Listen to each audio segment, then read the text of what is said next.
Welcome back to the Craftsman Online podcast. This is a weekly program focused on the relevant topics in Freemasonry and the various aspects of the craft. Any opinions, thoughts, or viewpoints shared during this program are that of the individual and do not reflect the official position of any Grand Lodge, appendant, or concordant body from which that member may hail. I'm your host, Brother Michael Arce, co-founder of CraftsmanOnline.com. Quite a lineup on this episode. I want to get to the official introductions before we get to the topic.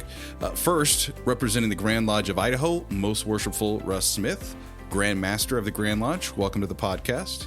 Thank you very much, and it's a pleasure to be here. We've got the past Grand Master, Most Worshipful Stephen Zimmerman from the Grand Lodge of Idaho. Again, welcome to the podcast. Thank you very much, and I'm only Stephen when I'm in trouble, so I can just be Steve from here on out, unless I do bad. Deal. Once we get through the official introductions, we're all good. And of course, from James W. Husted-Fiat Lodge, number 1068 in New York, New York, we welcome the Worshipful Master, Leonard Berlin. Thank you so much, Michael, and thank you for having us. I got to say, I wore my purple shirt in a occasion because we've never had this much Grand Lodge dignitaries on the podcast before, but really for a special reason. I was very excited to learn about this. We're going to be talking about the Annual Idaho Brotherhood Night. And while Freemasonry is traditionally apolitical, the Grand Lodge of Idaho realized that the Nazi measures of 1936 and going forward transcended political restrictions and human decency. They produced a document that publicly condemned the Third Reich atrocities. Our guest recently attended the 86th Annual Idaho Brotherhood Night, which is traditionally held on the first Monday in June, celebrating the unique bond between the Grand Lodge of Idaho and James W. Husted-Fiat Lux Lodge, as well as the brotherly love that continues to reach new generations of Freemasons. Brother Berlin, I'd like to go a little bit deeper about this event and the night. Can you expand on what Idaho Night represents and how it came to be? First of all, when most people hear of Idaho Night, including myself, they think that it has to do completely with the Holocaust. And when brothers come, they're expecting some type of a somber or memorial service-like event. While the Holocaust may have been the catalyst that led to the actions creating Idaho Night, Idaho Brotherhood Night is anything but a memorial-like service. It's just the opposite. It's a night of celebration. It's a night of celebration of courage. It is a night of celebration of brotherly love. It's a night of celebration of standing up against a majority who wants you to be quiet. It's a night of celebrating doing the right thing, period. The evening is a joyous one with good food and drink, and it just allows my lodge, James W. Husted-Fiat Lux, to bestow honorary membership of the Most Worshipful Master of Idaho, and through him, give appreciation to the Grand Lodge of Idaho and all its brethren for the act of courage that they did back in the 30s. By issuing this white paper, the Grand Lodge of Idaho did what many thought needed to be done, but were either afraid or unwilling to act. And that's the genesis of what we're doing without getting into the specifics. And I believe Steve or Russ can really delve into the details of the night, especially from the Idaho perspective. I'll start out with just some own personal thoughts that Idaho Night reminds us that we need to be accepting of all races and religions, and we must not be afraid to take a stand, just as our brother Masons did in the 30s. One of the earliest places I see mention of kind of heading this direction is from our Grand Order's address in 1933. Just a couple of remarks out of that. The achievements of the past can of themselves afford no guarantee of an effective survival for tomorrow. And moving further down in his remarks, there is a great cry and hue as to whether Mussolini, Hitler, Gandhi, Stalin, or Roosevelt has the right type of guidance for the human race. The fact is that the leadership of tomorrow will be as nigh be as always has been, viz., the man or men who can command confidence. And I'll have to say I'm not very easy with the language used in the 30s, but in any case, this certainly reminds us that because something happened in 1930 something, that doesn't mean we can stand on that forever and indefinitely. That we do need to be thinking to the future in what we do today. So from our Idaho Grand Secretary's comments, Curtis Pike, during the past year, we have contributed our mite to the relief of our Masonic brethren who have been exiled from their homes by decree of the dictator of Germany. And here's a specific instance. 300 Masons and their families stranded in Switzerland, driven from their homes in Vienna like wild beasts of the forest. And for what reason? We venture the guess they were among the best citizens of Austria, measured by all the proper standards of citizenship. Here in America and elsewhere, under the flags of liberal governments, Masons looked upon as most desirable citizens. We select them for positions of honor and leadership. More than half our governors are Masons. Roughly speaking, 2/3 of the members of the United States Senate, as well as the majority of the members of the lower house of Congress, belong to this fraternity. Similar proportions run through all of our governing bodies. We mention these facts not in a boastful way, but just to show the contrast. The persecution of the Jews is another phase of present day life so hideous that it makes us wonder whether we are really living or just merely under the spell of a terrific nightmare. Who are these Jews? And what have they done that they should be subjected to such inhumane treatment? Again, here in America, we find them good citizens. We elect them governors. We put them on the Supreme Court. We read their literature and we respect their religious views. We take them into our lodges and, well, we may, for they can teach us some things. A snapshot of history. In the 1930s, the Conference of the Grand Masters of North America was held in Washington, D.C. in February each year. In 1937, Idaho's Grand Master William Thompson was invited to visit New York City by W.G. Briggs, the Grand Rep of Idaho, near the Grand Lodge of New York. So this invitation was presented to Grand Master Thompson at the DC conference by New York's Grand Master Jacob Klink. This first visit was on February 26, 1937, and included tours of New York City and a banquet in order of Idaho's Grand Master. Grand Master Thompson returned to New York City on March 5th of 1937 for tours of the New York City Masonic Temple and a visit to Fiat Lux Lodge number 1079 and a rededication ceremony by New York Grand Master Klink. And this was also designated as Idaho Night.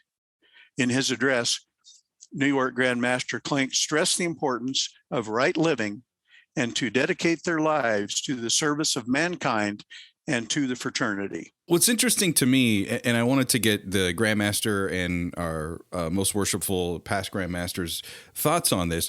When I first heard about Idaho Night, our co-founder is also the Deputy Grand Master, Right Worshipful Stephen Adam Rubin, and he mentioned, I have to go to Idaho Night. Like it was a casual Masonic event. And I'm like, what is this? And he was like, you've never heard the story. And he gave me the brief snapshot of it. And I was like, this is fascinating. I wish more brothers in New York State were aware of this. I'm curious what the perspective is like in Idaho, how the brethren or Idaho Masons embrace this. Are they aware of it? I would say probably all of the brothers in Idaho are aware of Idaho Night. And those that attend the Grand Lodge regularly are, each year, they're reminded of how much of an impact it's made on each Grand Master that's been back to the New York Lodge and participated in the Idaho Night. They're aware of it. I'm not going to say every one of them, but I would say the majority of those, and especially those that attend the Grand Lodge of Idaho. But there's no way that you can get the full effect or the appreciation of that until you're actually back there standing and you see how much those brothers appreciate the decision, the action that the Grand Master back in 1937 made. Personally, to me, how I first started as the first times I ever attended Grand Lodge, found out about New York City and Idaho Night. We had a visitor every year, Jack the Hack. And I tell you, he was beloved from New York City. He was the representative to Idaho from New York. And he was faithfully attending each Idaho Grand Lodge. But he was the neatest guy. We just loved to hear his stories. He always had a tremendous presentation, and to visit with him at the social functions that we had during the Grand Lodge. So this was just something you couldn't miss out on, was the fact that Jack the Hack is here. We can't wait to hear about how our next Grandmaster's trip back to New York City for Idaho Night is going to be. And so this really solidified it to actually have Jack coming to Idaho every year. Unfortunately, Jack's no longer with us, but we definitely in Idaho keep our memories of him alive. The Brethren of Idaho are very supportive of the Grand Master's visits back to New York City each year for Idaho Night. Our fraternity, we're known to be apolitical. We don't discuss politics in the lodge.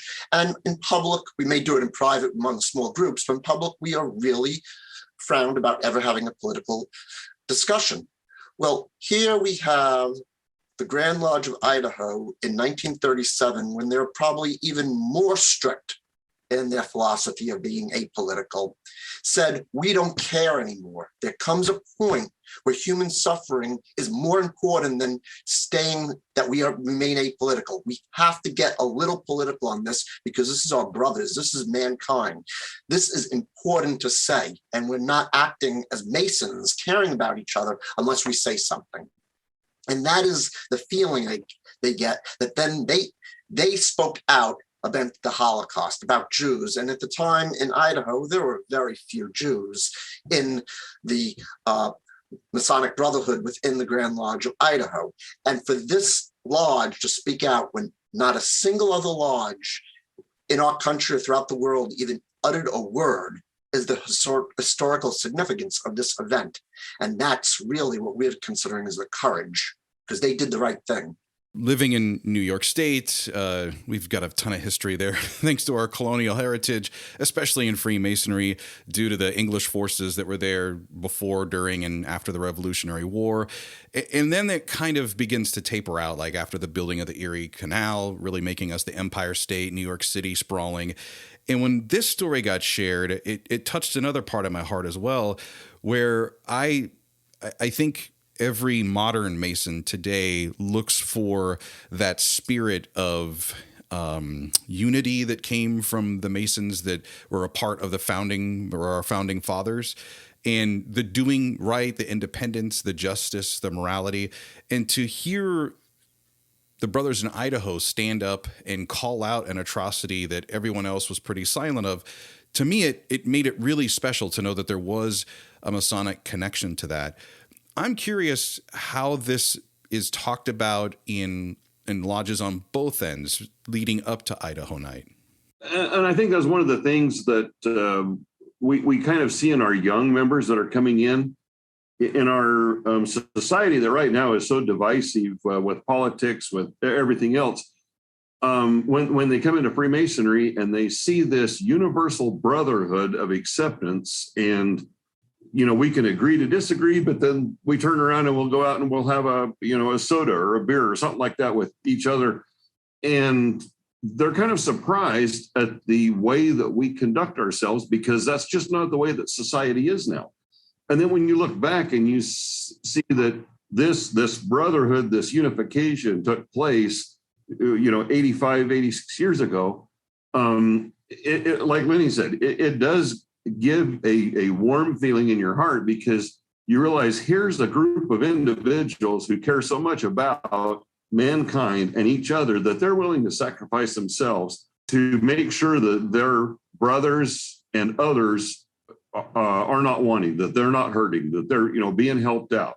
And so I think that in today's environment, that's one of the things that a lot of men are looking for. They just don't know that we exist, and they don't see that brotherly love, that unification among members, until they get into the lodge circle. Yeah, I think one of the things that kind of hits home to me, this is Steve again, I thought quite a bit about this. Our brothers back in the 30s took such a bold stand.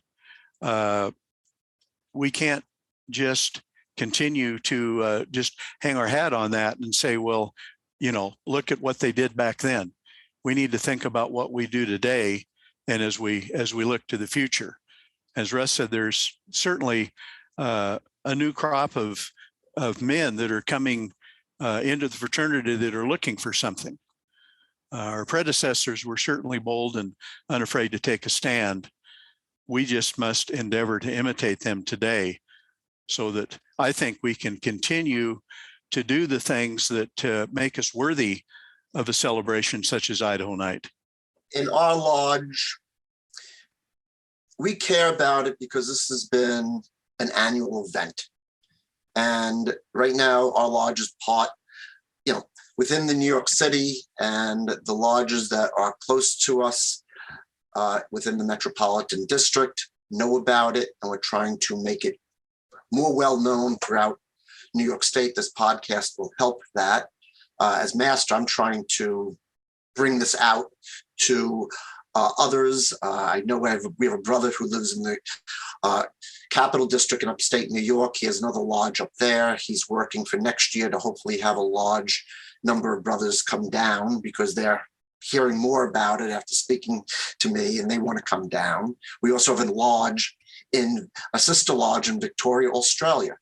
And going forward, we're trying to actually live stream the event, so our brothers from the other side of the world could actually see it live while it's happening, so they can get appreciation for it. When people sit down, they actually hear about it. Most care immensely, because it makes them feel this is why we're Masons. It's really caring about each other. And that's really the main feeling. They hear the story, they go, wow, here are Masons helping other Masons. And it just gives you a very warm feeling, and most individuals feel that way. Beautiful words. That's where I was going with it too, Brother Steve. Is I'm a New York State Mason that lives abroad. I live in the District of Columbia, Washington, D.C. And hearing this story, it inspired me to want to share it with brothers all across our jurisdiction, so that maybe they can be called to answer some of these larger questions. And as you said, make bold moves and take a stand. That's the history side of it. I want to get to the personal experience side of it. We had our 86th Annual Idaho Brotherhood Night recently. You were in attendance. What happens? You had mentioned a program. I'm sure if this is a Masonic event, there's probably some food or something that happens around. Is it open to the public? Can we bring our ladies and guests? Yes, the event is open to the public. But Idaho Night actually starts on one of our lodge meeting nights. We actually have a tiled meeting before the event. We try to have a quick meeting. We try to keep the business limited. And afterwards, our brothers, we go upstairs where we do have a dinner for our invited guests and anybody who wants to come. It's open to the public. After our tiled meeting, anyone can come, ladies, children, whoever wishes to join in. We go up for dinner. We try to have an enjoyable dinner. That's a great time where the Grand Master of New York, if he has not previously met at another national function, gets to meet the Grand Master of Idaho. A good many Grand Lodge members are there. Most district officers are there. We have many brothers from our lodge and other lodges there. And it's a fun night. Many bring their spouses, and it's enjoyable. Then at a certain time, maybe 8 p.m. when the Grand Master maybe gives a nod, our lodge will go downstairs, we'll put on our formal attire. After that, we'll let our guests in while we keep our honored guests and the Grand Line outside. And after a couple of opening remarks, which generally are just people feel comfortable. Remember, we want our guests to not at all not know what's going on. So we'll give certain instructions. So we'll explain what grand honors are, for example. So when they hear that, they're not stressed out what's going on, just little things like that, and welcome everybody very quickly. And then we do a very formalized procession into the lodge with everybody with their full names and titles and ranks announced in a fairly impressive way.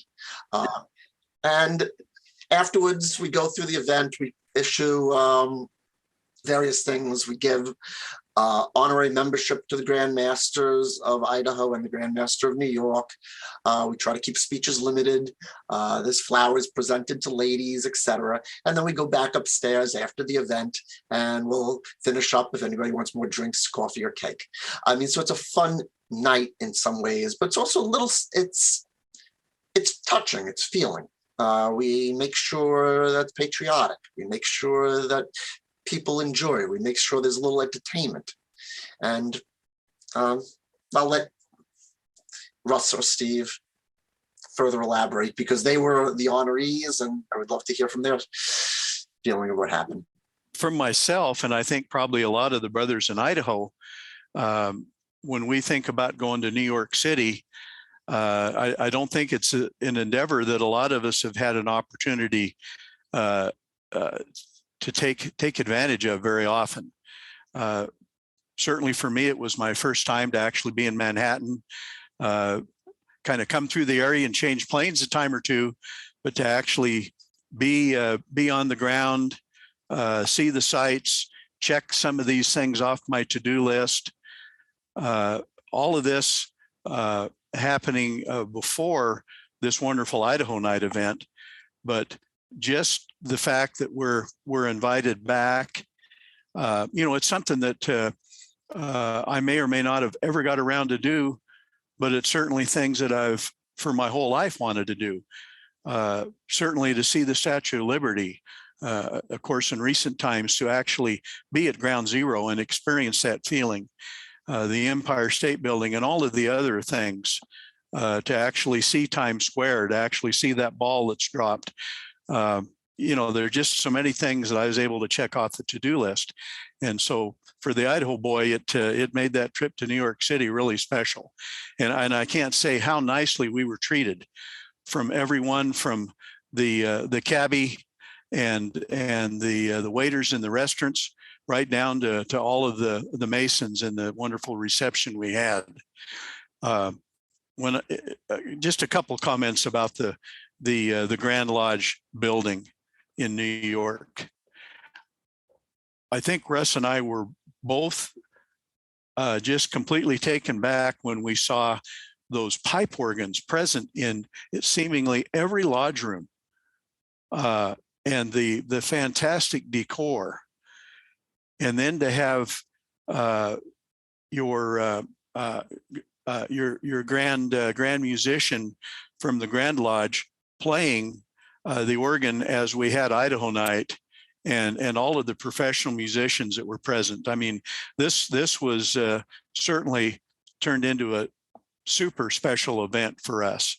And it's just absolutely something that we'll be talking about with the brothers. That's how they'll learn of Idaho Night, is the enthusiasm this builds as the Grand Masters are able to go back. I guess if I have a prayer, it would be that it would be possible for the Grand Rep to Idaho to visit Idaho. Possibly not every year, but we would love that to happen. But we would certainly like an opportunity to show the Grand Rep a good time. And obviously the invitation for the New York Grand Master is always open to visit Idaho and Idaho Grand Lodge. So this was truly something special to us. I guess one other thing that hit home to me, as I was looking through the finances of the Idaho Grand Lodge, I saw this fund and I could never understand its origin. It's a charitable fund and it's called the 1079 Fund.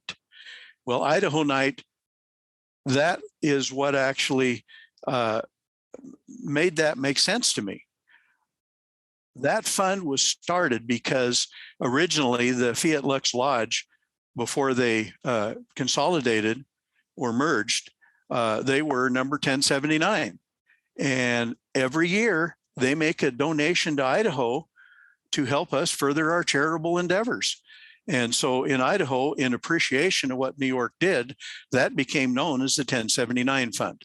So ding, ding, ding, ding. I finally figured that one out. That was great. Where Steve wasn't able to attend last year because of COVID, then he and I attended at the same time this year, but it honestly was overwhelming to have a reception, being received like that, introduced like that in the fanfare just before the Grand Master of New York. You know, you're introduced, you walk in, and I mean, you're escorted up to the east, you're seated, and then the whole evening is kind of an appreciation and a thank you for coming here, but also representing the Grand Lodge of Idaho. And I got to tell you that the program that John Husted-Fiat Lux Lodge put on this year, I commented the fact that I really thought I needed to go back out and pay an admission into it, because we had some excellent musicians and a singer, and it was just a superb evening. But it was really humbling, because standing up there, you're receiving the recognition and the kind of the awards from work that brothers had done in the past. And so it just kind of inspired me that this is what we need to do to make sure that we pass this on to our future brothers, so that they have something to be proud of the work that we have done currently. This year was special to our lodge because we were presented with past Grand Master William Thompson's apron, which totally was a complete surprise to everyone there. I was humbled because I was the one actually was given to. William, somehow I believe Steve found the apron and basically was able to donate it to our lodge. It's a historic relic for us, and we as a lodge will be donating it to the Masonic Library, which is in our building. We're going to hopefully have a nice presentation to the library, but we're going to make sure that we withdraw it every year for Idaho Night and have it properly displayed in Idaho Night for perpetuity. So this was just really a special gift that we received this year. And again, on behalf of the lodge and on behalf of Masons everywhere, I want to thank you both for making that presentation. Absolutely. And Grandmaster Thompson, now he was the Idaho Grand Master at the first Idaho Night, 1937. So that was a neat find. Over a year ago now, I was visiting a lodge, and a past Grand Master come walking out of the back room, and he said, "Look what I found." And he had in his possession 2 boxes. Each one contained a Grand Master's apron, and they just happened to both be William Thompson. How he ended up with 2 Grand Master's aprons, we're not sure.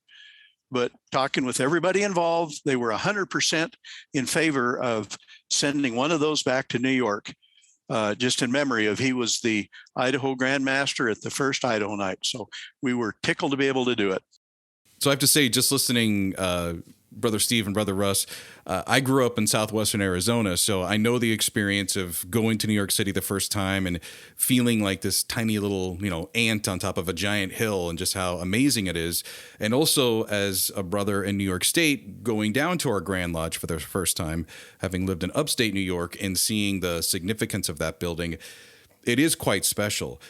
I want to turn, as we get ready to close out this episode of the podcast, to the future. And it was inspiring to hear a lot of the stories that were happening and how this special relationship is continuing to go throughout the years. And as we look to future generations, what is your dream for Idaho Night in the years to come?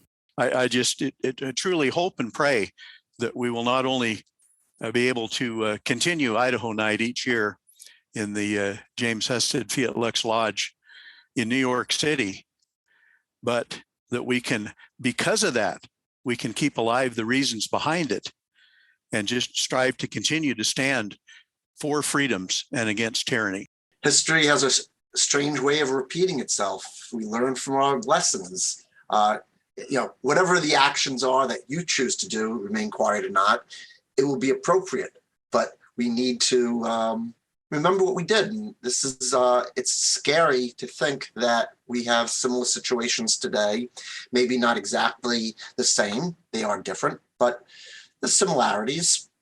And as Masons, we do need to come together and remain, care about each other and about humankind. And I agree. And the concept of brotherhood, we hear stories, you read stories of during the Confederate the Civil War. We had Confederate and Union soldiers that were actually escorted through enemy lines to a local lodge so that they could perform a degree. Then they were escorted back through enemy lines undercover to get back to their, regiments. And that type of brotherhood that we hear and read about back then, and the type of brotherhood that was developed between New York and Idaho through the Idaho Night and the atrocities that were being performed by Hitler on the Jews and the Freemasons, that kind of brotherhood is honestly what the world needs today. I mean, we see so much hate and discontent, and it's just refreshing when you hear stories like this, when you see actions of individuals like this, and then when you find out that those type of individuals are prevalent in the Masonic fraternity, it gives you a feeling of appreciation and hope that there is a chance that one day this world is going to be able to live in peace and harmony. Beautiful words. That's going to close things up for this edition of the Craftsman Online podcast. I want to thank my guests this week for joining me, Worshipful Brother Lenny Berlin, Most Worshipful Stephen Zimmerman, and Most Worshipful Russ Smith. Thank you all for coming, gentlemen. For more Masonic education, you can visit us online at craftsmanonline.com. A reminder that new episodes of our podcast are available for download every Monday morning. Until next time, let peace and harmony prevail.